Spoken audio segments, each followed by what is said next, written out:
Le Real Madrid, les amis, est-il intéressé par Christopher Nkunku? Est-ce que le Real, en tout cas, est prêt à miser de l'argent sur lui? Peut-il apporter aussi une bonne plus-value à l'effectif madrilène? Est-ce qu'il est lui-même intéressé par venir dans le plus grand club du monde pour passer un grand cap dans sa carrière? Serait-il un bon ou un mauvais choix pour le Real et aussi pour lui? On en parle aujourd'hui. Christopher Nkunku, les amis, je suis sûr que c'est un nom qui ne vous est pas étranger. C'est quand même un des jeunes joueurs français à la mode, si ce n'est un jeune joueur tout court à la mode dans le football européen et football mondial. Jeune joueur formé au Paris Saint-Germain qui a explosé en tout cas loin de la capitale pour aller s'installer du côté de l'Allemagne et la Bundesliga avec notamment le Red Bull Leipzig qui fonctionne très bien autant en Bundesliga qu'en Coupe d'Allemagne qu'aussi dans les coupes européennes où il a pu briller par des buts et des passes D et de belles prestations. Leipzig qui en tout cas depuis ces dernières années essaye de créer avec les jeunes pépites européennes ou simplement aussi des joueurs expérimentés un collectif offensif bien huilé, plaisant à voir jouer qui à leur sens mérite mieux qu'une 4ème place en Bundesliga ou de pas gagner des Europa League ou ne pas aller jusqu'au bout en tout cas des aventures. Et il est clair que Leipzig avec leur collectif et leur façon de voir le football clairement ils méritaient mieux cette saison, mais ils ont quand même réussi à remporter la Coupe d'Allemagne qui est le premier titre de leur histoire, toutes compétitions confondues, avec un Christopher Nkunku encore une fois décisif et qui n'est pas étranger à tout leur succès. En plus j'ai fait une vidéo hier sur ma chaîne YouTube les amis qui parlait notamment des 6 joueurs que le Real Madrid peut viser notamment pour remplacer les pistes Haaland et Mbappé qui ne sont malheureusement pas venus au Real comme vous savez tous. La vidéo est sortie hier et vous avez déjà explosé tous les scores pour la visionner, la partager, la commenter, la liker. Ça m'a fait extrêmement plaisir de voir qu'en ce moment vous êtes à fond sur toutes mes analyses, sur tous les sujets etc.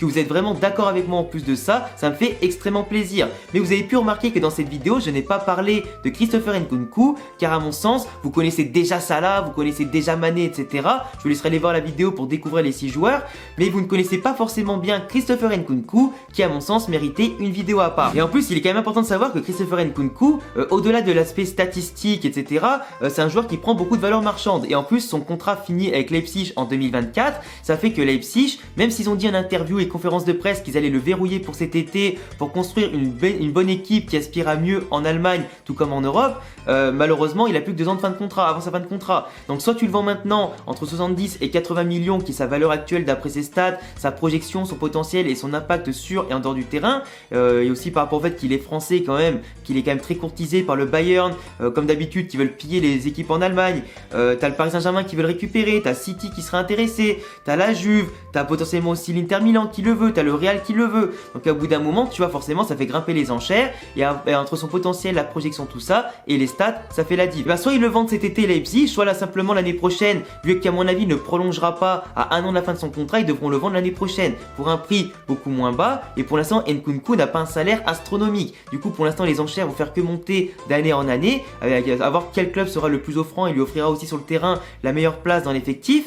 Mais pour l'instant, il y a Leipzig qui veut pas le vendre, mais qui n'aura forcément pas le choix au bout d'un moment. Parce que Nkunku, c'est un joueur qui brille et qui a besoin, j'allais dire, de rejoindre un grand club pour aller lutter pour les titres qui comptent le plus, les championnats, pour lutter pour les coupes d'Europe et surtout pour intégrer durablement l'équipe de France et régulièrement. Parce que là, il a intégré l'équipe de France cette année, avec ses performances en tout cas qui l'ont poussé Deschamps à le sélectionner et à juste titre à le faire jouer. Mais pour la Coupe du Monde, etc., s'il continue de jouer à Leipzig, certes c'est intéressant, vaut mieux jouer que pas jouer dans un grand club, ça c'est clair, mais au bout d'un moment, il faut passer un cap. S'il veut être titulaire en équipe de France, et du moins durablement et marquer l'esprit par rapport à la concurrence qui au niveau offensif est quand même assez rude, il faudrait qu'il rejoigne un grand club comme le Real, etc., pour s'imposer, et s'il s'impose là-bas, normalement, c'est easy win pour être titulaire aussi en sélection. Mais nul doute que s'il continue comme ça, sachant que là c'était vraiment sa première grosse saison de son explosion, il faut bien sûr qu'il confirme l'année prochaine, soit à Leipzig, soit dans d'autres clubs des grands championnat ou avec une plus grosse pression et tout ça, et à mon avis ça se fera tout seul, c'est naturel. Et en général le talent quand il s'exprime, que le mec est travailleur et qu'il a une bonne mentalité comme lui, normalement ça suffit, tu vois. Il va falloir juste qu'il continue et avec un petit peu de patience ça va le faire. Parce que Nkunku, ce qui est plutôt intéressant, c'est que depuis tout à l'heure je parle de son explosion etc, mais aussi au niveau mental, parce que j'ai envie de commencer par ça pour une fois, le côté mental du joueur est impressionnant. Pour toutes les interviews que j'ai pu lire de lui, les interventions que j'ai pu lire de lui en tout cas dans les médias allemands etc, ça montre un joueur qui est humble, qui est modeste, qui connaît sa place actuelle, qui sait qu'il doit encore beaucoup progresser pour intégrer un top club, être régulier en équipe de France, et il sait qu'il a beaucoup de travail. Ses inspiration, c'est les Cristiano Ronaldo, c'est les plus grands travailleurs du monde, etc. Forcément, il aspire à être comme eux, à briller au plus haut niveau. Et ce qu'il fait en tout cas avec Leipzig, qui n'est pas un très grand club, mais un bon club, ça montre que vraiment le gosse n'a pas peur, qu'il n'a pas froid aux yeux, que quand il affronte les grosses équipes, il ose en tout cas tenter les choses. Il va pas faire que des passes en retrait ou jouer la sécurité, il va tenter des choses, des frappes de loin, des dribbles, des actions individuelles, bien sûr collectives aussi, car c'est aussi un joueur d'équipe. C'est un petit peu comme un Benzema dans ce sens-là, où s'il peut marquer, il va pas se priver, mais s'il peut donner la balle aux collègues, il va pas se priver non plus. Pour lui, tant que l'équipe gagne, c'est le plus important. C'est pas un mec qui va tirer la couverture à lui, qui va péter un câble si on lui augmente pas son salaire, parce que pour l'instant, il a pas réclamé d'augmentation de salaire à Leipzig, ni de prolongation de contrat, ni rien, alors que pourtant, il mériterait d'être un des mieux payés de l'équipe, si ce n'est d'Allemagne. Ce jeune joueur là, tu vois, c'est un jeune joueur qui a la tête sur les épaules, et ça c'est extrêmement important quand tu veux percer au haut niveau, et qui est en tout cas louable dans un monde aujourd'hui où les jeunes prennent vraiment la grosse tête. Sinon, au niveau globalement des statistiques et des performances, on a quand même un mec aujourd'hui qui, pour une de ses premières grosses saisons dans l'élite, a marqué quasiment 40 buts toutes compétitions confondues. Il fait partie des joueurs français les plus décisifs, buts et passes décompris, et en Europe aussi, devant des autres grosses têtes d'affiche dans tous les championnats. C'est quand même pas rien. 20 buts en Allemagne, en Bundesliga, 15 passes décisive. Il a été élu quand même meilleur joueur de la saison en Bundesliga, devant Haaland, devant Lewandowski, devant Marco Reus, devant Kimmich, devant Gnabry, devant Coman, devant Sané, devant pas mal de gens comme ça. Et de base, en plus Nkunku, c'est un milieu de terrain offensif, mais qui aujourd'hui joue limite comme un ailier ou deuxième attaquant ou attaquant de soutien, qui est extrêmement polyvalent. Ce mec, tu peux le mettre n'importe où offensivement, il fera la différence. Il joue plutôt dans l'axe ou sur le côté gauche, mais après sur le terrain, quand tu vois les buts qu'il marque du pied gauche, du pied droit, de près, de loin, sur les coups de pied arrêtés, de la tête, etc. Et la présence qu'il a devant et en dehors de la surface, c'est un mec qui se projette énormément, qui ne lésine pas sur les efforts, qui a une endurance de malade, un volume de jeu de malade, et qui, par son intelligence de jeu, couvre les bons espaces pour être au bon endroit au bon moment. Et on voit aussi que non seulement techniquement, il est adroit avec le ballon. Je veux dire, le ballon lui brûle pas les pieds. Il est là, il peut se projeter, il va passer des lignes, faire les décalages, assurer les transitions. Et ce mec-là, avec le coffre qu'il a, je peux te dire qu'il est partout. Il récupère beaucoup de ballons, en gagne énormément sur les seconds ballons aussi. Du coup, c'est un mec qui est acharné sur les duels et au pressing. Et c'est un mec qui est très travailleur, dont tu as besoin. Un petit joueur hargneux qui peut autant se projeter milieu de terrain offensif qu'en étant un ailier qui peut repiquer dans l'axe aussi, c'est extrêmement intéressant. C'est une polyvalence qui est cool. Il joue sur toute la largeur, comme je le disais, et qu'il soit à gauche dans l'axe ou à droite, il est partout. Et quand tu vois les buts qu'il marque en faisant des appels depuis notamment, j'allais dire le dos de la défense, où il va faire des appels en L croisés comme ça, en tout cas le rend extrêmement dangereux. Et surtout ça t'offre une polyvalence tactique d'avoir un joueur comme ça, qui va être imprévisible, qui va savoir faire jouer ses collègues, ses coéquipiers, autant que lui va en profiter justement de l'apport de ses coéquipiers et des espaces laissés pour se montrer dangereux, autant à la création qu'à la finition. Et vraiment quand vous analysez les buts, alors je peux pas vous les montrer à cause des droits d'auteur de la Bundesliga qui est plus hardcore que dans tous les championnats, en tout cas dès qu'on met des extraits de la Bundesliga, on se fait vite supprimer la vidéo. Mais quand tu regardes vraiment tous les résumés de Leipzig, ce mec-là marque de façon différente tout le temps. Et il a un sang-froid devant la cage pour dribbler le gardien, pour dribbler les défenseurs. Même quand le ballon lui tombe dans la surface avec 3 défenseurs autour et le gardien, il arrive des fois à les dribbler, à conserver, se retourner et tirer, ou simplement de faire le bon décalage pour le copain qui va marquer. C'est impressionnant. Au niveau du sang-froid, du côté tueur devant la cage, il est impressionnant. Et tu vois, je vais pas commencer à parler des comparaisons avec des Kevin De Bruyne, des Modric, etc.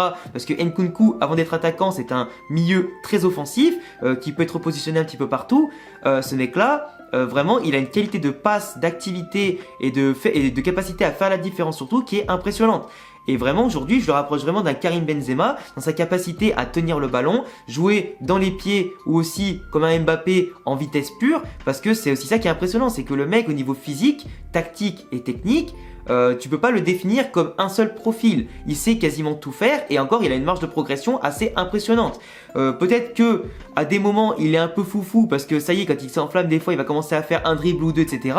Mais moi c'est ce que j'aime, des joueurs qui justement, à l'instar d'un Vinicius chez nous ou Rodrigo aujourd'hui qui explose enfin, il prend des risques et que ce soit des petites, des moyennes ou des grosses équipes, il ne va pas se cacher. Et ça c'est impressionnant. En Coupe d'Allemagne l'autre jour, il passait un petit peu à côté de son match, en plus son équipe était à 11 contre 10, il a fait la différence encore une fois. Les penalties pareil, il les marque avec un sang-froid incroyable dans les séances de tir au but. C'est un mec qui sait résister à la pression. Après la pression de Leipzig, c'est pas la même pression qu'un Real Madrid, qu'un Bayern, etc.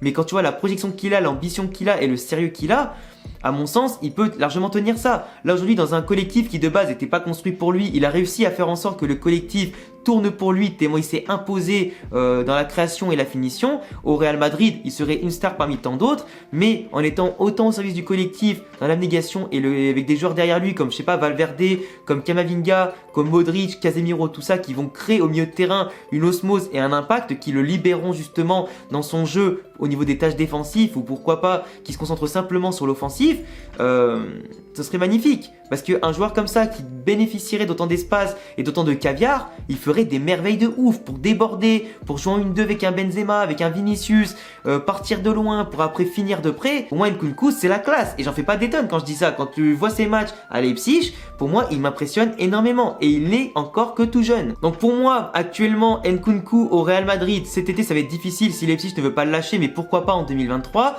Il y a la concurrence du PSG, de City, du Bayern à prendre en compte aussi, qui va faire monter les enchères. Le Real Madrid cet été va avoir Tchouaméni, donc au milieu de terrain, Camavinga, Valverde, Tchouaméni. On est déjà bien avec Casemiro, Kroos, Modric, même si Kroos, Modric l'année prochaine, d'ici 2023, risque de quitter le Real, il faudra du coup les remplacer à la suite de ça. Mais offensivement, Vinicius, Rodrigo, Benzema, t'as Hazard remplaçant, t'auras Asensio aussi remplaçant. Du coup, tu vois, si Nkunku vient, il pourra jouer la titularisation avec Rodrigo, pardon, pas Vinicius. Après, il joue plutôt à gauche de base, mais comme il bouge énormément sur le front de l'attaque et qu'il permute beaucoup, qui commence à droite sur le papier, c'est pas forcément très grave. Il peut jouer en soutien, en deuxième attaquant, je veux dire, soit c'est un attaquant polyvalent, peu importe le système de jeu, on peut s'y retrouver. Donc investir sur un Nkunku, ça t'assure un mec qui a du rythme, de la polyvalence, de la tactique, de la technique, du physique, un bon mental, qui sait jouer à plusieurs postes et qui est vraiment impressionnant. Après, mettre 70 ou 80 millions d'euros sur lui, bah, j'ai envie de te dire, on n'a pas Mbappé, on n'a pas Haaland. Et aujourd'hui, la plupart des pistes que l'on peut avoir, c'est des mecs en général qui ont pas loin de 30 ans, voire plus de 30 ans, ou alors des jeunes comme Raphaël Leao, tout ça. Donc, dans tous les cas, il faudra mettre le prix. Pour un Leao ou un Nkunku, le prix est quasiment le même. Il faudra le mettre forcément si tu veux te reconstruire avec des jeunes joueurs excellents à court, moyen, long terme et pour gagner des titres, que ce soit maintenant ou plus tard. Après, pour Nkunku, au niveau de la concurrence, ça lui ferait du bien aussi d'être mis en dehors de son piédestal, en dehors de sa zone de confort. Il a montré cette année, en étant en Allemagne, qu'il pouvait être en dehors de sa zone de confort et briller à tous les niveaux. Donc pourquoi pas aller dans un club comme le Real Madrid? C'est jamais trop tôt, c'est jamais trop tard. Il y a que en tout cas le talent qui prime, pas une question d'âge, pas une question en tout cas de statistiques comme ça dans un petit championnat. Si tu as le talent, tu joues, si tu le mérites, tu joues, point barre. Et une concurrence saine avec un Rodrigo en tout cas qui lui aussi explose, ça pourrait être intéressant pour pousser les deux vers le haut avec deux joueurs d'avenir exceptionnels. Enfin voilà les gars, en tout cas c'est tout pour cette vidéo sur Christopher Nkunku. J'ai essayé de la rendre la plus complète possible dans l'analyse. J'essaie en tout cas de vous montrer que ça pourrait être un joueur intéressant, que ça pourrait être un bon choix pour lui, tout comme pour nous. Il y a forcément toujours des mais, etc. Parce que voilà, on n'est jamais sûr qu'un joueur peut percer dans tel club par rapport à tel championnat, etc. Ou telle pression, tel moyen et tout ça, s'il va bien s'intégrer. Dans nos besoins d'effectifs, on a forcément besoin aujourd'hui de joueurs offensifs pour l'avenir et maintenant. Donc au bout d'un moment, tu vois, on fait les choix, on analyse, on prend les meilleurs joueurs actuels et on met les moyens. Donc voilà les gars, j'espère que cette vidéo vous a plu. Je vous laisserai me donner en commentaire tous vos avis sur cette vidéo, sur Christopher Nkunku, bon choix ou pas du tout. Je vous laisse vous abonner, cocher la cloche et laisser de gros pouces bleus si vous aimez le Real Madrid, le football et mes vidéos et mon travail en général. Mes réseaux s'affichent ici et en description. A bientôt la famille pour prochaine vidéo. Ciao.